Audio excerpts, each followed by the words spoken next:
sad. She was visiting from Atlanta, Georgia. She'd come spend the summer with her dad, and I thought she was very pretty. We would kiss and hold hands every night by the coffee.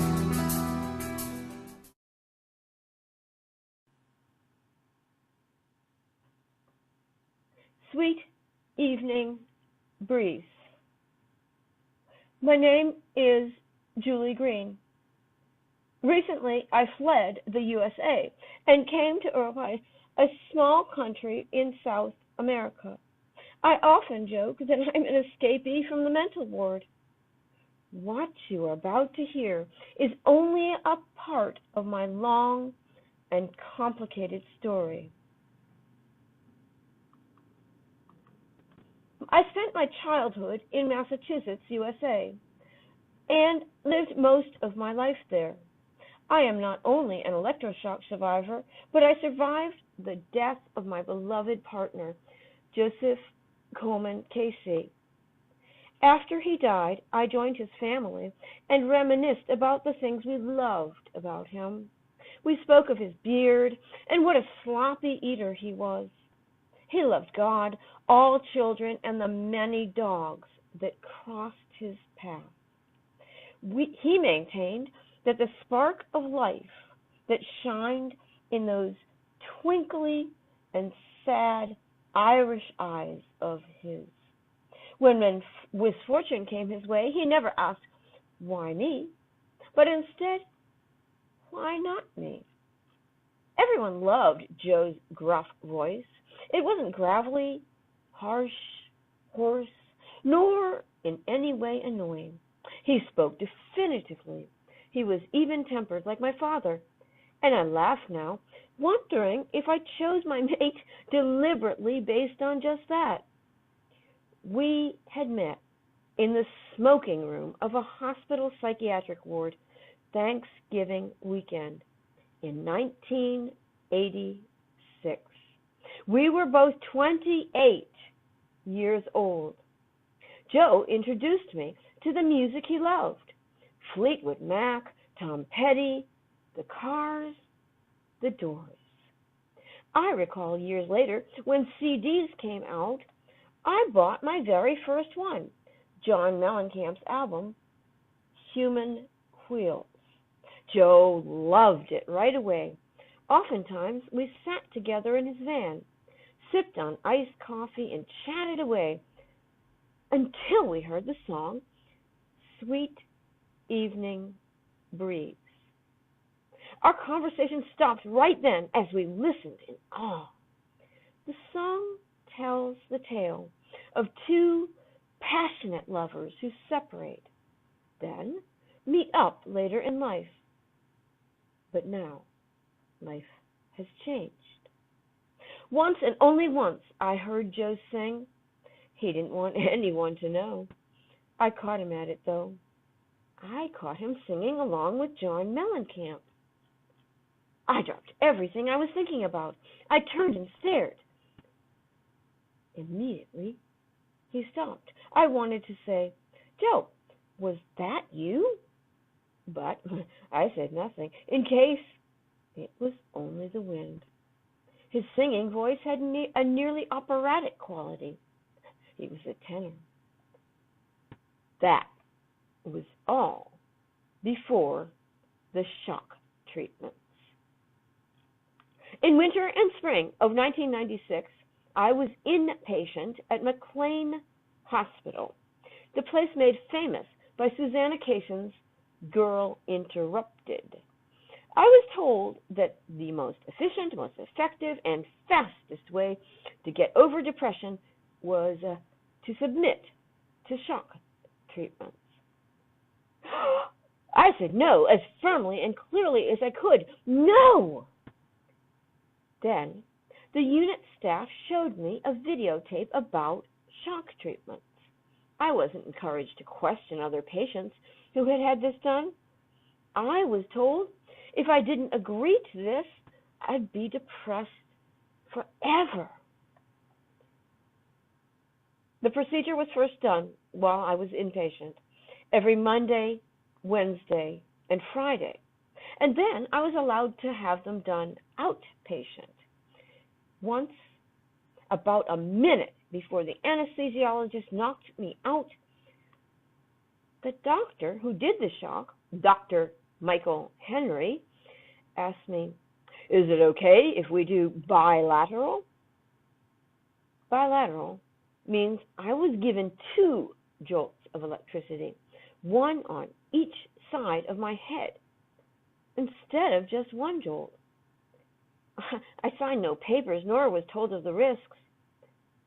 I only wanted it over with. I had refrained from eating or drinking prior to the shock. This was so I wouldn't aspirate my own puke should I vomit from the anesthesia. These so-called treatments are done while the patient is fully dressed. The jolt of electricity causes a seizure, and that somehow is supposed to do some good. Shortly after, the patient wakes up. They won't admit how many patients don't ever wake up at all. Once, I woke up with a Johnny on and discovered the staff had removed my clothes while I was unconscious. They told me the seizure had caused me to lose bladder control. I went home carrying a bag full of wet clothing. Neither Joe nor my parents trusted this procedure. I argued for it, saying, "Oh, this is the new way, don't you see? I'll do anything to feel better, even this." I believed that this was the great technology that was going to save the world from crippling depression. My dad, a former president of the National Alliance for Mental Illness, said, "Julie, maybe being in the hospital so much is making you more depressed. Have you considered that?" But I would hear none of that. My dad was an amazing scientist and had full understanding of what made sense and what was just plain illogical. He didn't think destroying brain cells was going to cure anything. To my dad, who was suffering from cancer at that time, it only made sense to eradicate what didn't belong there, not my precious brain. The cancer in him continued to spread. My parents became more and more preoccupied with his health. That was how Joe got assigned to the dreadful chauffeur task as designated driver to and from the shock treatments. He told me later on he felt like he was driving me to the guillotine. It was one thing taking me to that place. It was another bringing me home afterward. Joe watched in horror as I got progressively worse and worse and worse. I began to lose awareness of what was real and what wasn't. I felt like I was in a foggy dream. One day, I took my dog Tiger for a walk. She was a Sheltie. We took our usual route. Suddenly, I had no clue where I was. Could this be my street? What about this one? I didn't know. Where am I? How did I make it home that day? I don't know. But I did come back, and I removed one of Tiger's collars, and without even realizing it, threw it into the trash. I tried to take a shower, but I had no idea how. Getting my clothing on and off seemed way too complicated. Hours passed. When Tiger asked to go out again, I called Joe in desperation. "Honey, can you come over and walk with me?" I begged him. "I can't be alone anymore." It was a hot and dry evening. My street was torn up from road construction.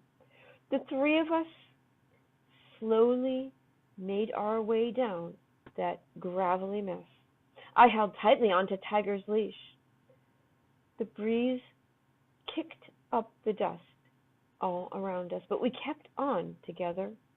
I knew just how hard it was for Joe to wheel his manual wheelchair over my torn-up road that evening. I can almost hear the words, "Why not me?" I recall the sound of those rolling wheels, my human footsteps, and my four-legged dog, the three of us now struggling for our lives. What had happened to Jojo and Jules and the Sheltie named Tiger? My ability to do anything at all at that point only worsened as the shock treatments continued. It was time for the next shock. But Joe had other ideas. When shock doc, Dr. Michael Henry, phoned me that morning, I wasn't able to converse at all. So, feeling helpless and frightened, I handed the phone to Joe. His gruff voice was as firm as I'd ever heard it. "No," he said. Then he explained, "Doc, it's not depression. Julie's becoming more confused." Dr. Henry replied, "Then bring her in for another treatment." Joe disagreed, but his gruff voice went unheard. After the next treatment, I was rendered even more incapable. They put me in the hospital again. At that point, my new psychiatrist, Dr. Montgomery Brower, told me they were finally stopping the shock treatments. I was released after a few days and told to go to a day program. I had no choice. I knew something was terribly wrong, but I couldn't figure it out. Why couldn't I think straight anymore? But I was like the fourth son at Passover who knows so little he cannot even ask a question. My reality base was just plain gone. I pleaded with the day program staff, saying again and again, "Something's wrong." Then the doctors told me I was attention-seeking. Dr. Brower told me, "Julie, you worry too much and feel things too deeply." He told me the confusion was a dissociative episode. Dissociative episode. I repeated the words back to him like that was biblical truth. I assumed he was right. And this was my new problem, personality disorder. They had me meet with Dr. John Gunderson, McLean's borderline guru. Looking back, if anyone had personality problems, surely it was Gunderson. I was told that since I had a personality disorder, I suffered from multiple suicide attempts, attention-seeking behavior, and cutting. That wasn't true, though. But when I heard borderline, I changed. My life became reframed to fit within those parameters, even though the fit wasn't right. In fact, I began to cut. I wondered if the rest of my life was going to be like this. I felt all alone. The hospital personnel noticed my confusion wasn't going away. They held a family meeting led by Dr. Baldessarini. I met with him myself first, then my entire treatment team and my parents. I remember just how sick my dad looked at that meeting. I recall my mother's words, "It's the shock treatments that ruined our daughter, isn't it?" There were so many doctors in that room, she didn't know which one to confront. Dr. Baldessarini was quick to respond with a dismissive gesture. "Oh, no," he said, "that's not possible." Joe told me he was frustrated and stressed out and increasingly helpless to do anything. My confused state wasn't improving. Months passed. By Christmas, he too had changed, becoming preoccupied and distant. Then I had to go live in one of McLean's residence homes, the budget one they had for welfare cases, called Hall Mercer. I tried so hard to get anyone to listen. Even asking earned me more accusations of attention-seeking behavior. Meanwhile, Joe told me his own psychiatrist, Dr. White, whom he had been seeing for many years, had suddenly disappeared. I knew there was some scandal, but we never found out for sure. Joe felt devastated, but I was too confused to be much help. He stayed with his parents for a while. I didn't see Joe much after that for a long time, until he, too, was hospitalized. The two of us were an awful mess. One day, Joe put his arm around me and begged me not to cry while we listened to John Mellencamp's sad song, Sweet Evening Breeze, over and over. I leaned my head against his chest while he stroked my hair, calling me Jules, telling me over and over that everything would somehow work out. My new therapist, Missy Myers, was a resident psychiatrist willing to take me on for therapy. They had told her that I had a severe personality disorder.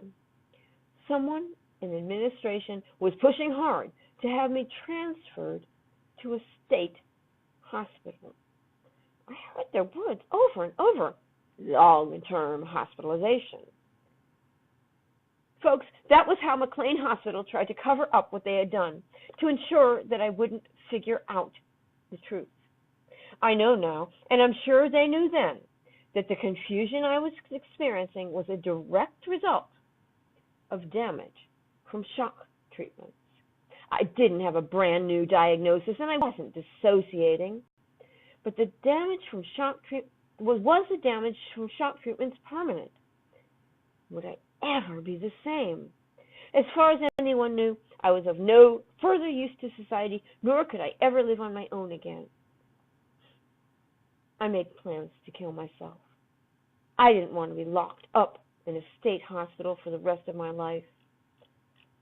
I credit Dr. Myers for getting me completely out of the McLean system, but it's sad that she informed my family that I had a bogus personality disorder. I spent 3 weeks in a community hospital while my fate was up in the air. I was released to a respite facility. I spent 3 weeks there. I noticed the confusion was improving. Then I tried to live at my apartment again. Months later, on my 40th birthday, a cold morning in January 1998, the devastating effects of shock had finally blown away like a gust of wind. After a year and a half, I was free. I took up creative writing. I wrote my first novel. I went back to college and I was fine. My next therapist said she saw no evidence of a personality disorder. I graduated from Emerson College with high honors in the summer of 2003. On August 19th, a month later, Joe collapsed in his elevator and died. At his funeral, we sang Amazing Grace. Somehow, in the sweet evening breeze, I can still hear his gruff voice. I can see clearly his grin under his beard. He appeared to me in a dream I had, assuring me the food in heaven was terrific. He invited me to join him. But I have promises to keep. I have a mission here on earth. A mission for Joe and for all of us. These large, rich, and powerful hospitals in USA routinely cover up their grave errors by inventing bogus diagnoses to explain the consequences of their crimes. When they can't patch up what they've done, they do what's most convenient. We get put away. Taxpayers will pay for it as they pay billions in disability payments to more and more patients who've been damaged by those institutions that claim to cure. When will this insanity stop? After I finished graduate school in 2009, I became more aware.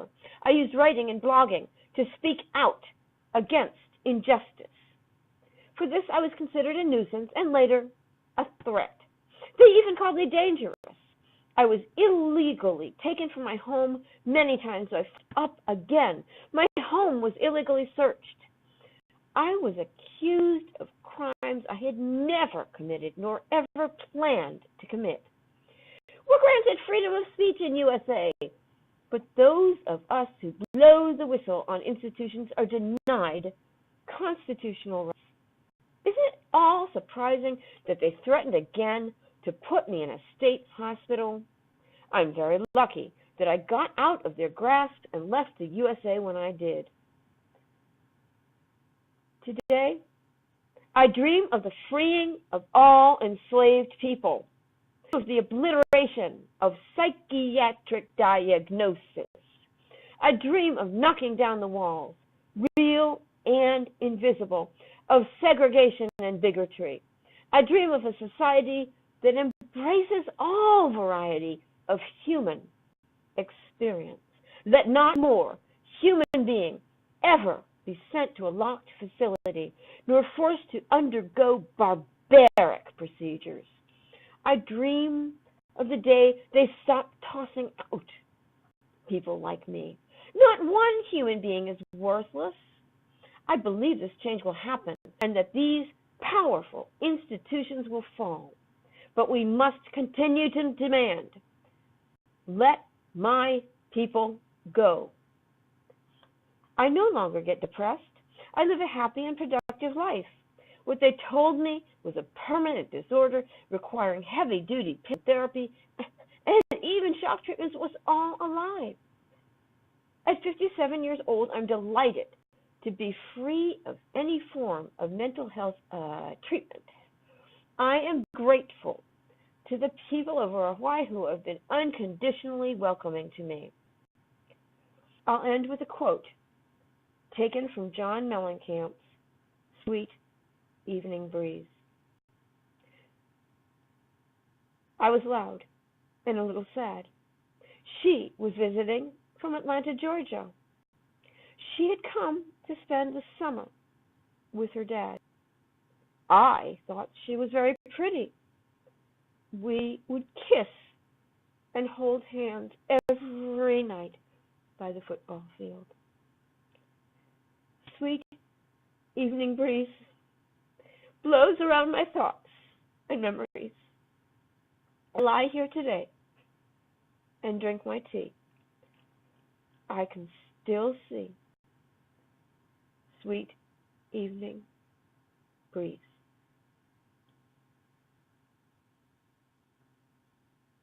Thank you.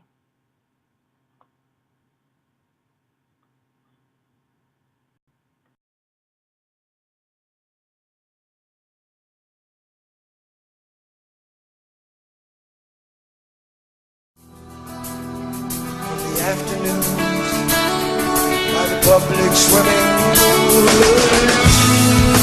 sweet evening breeze blows around my thoughts and memories as I lie here and drink my tea. I can still see a sweet evening breeze.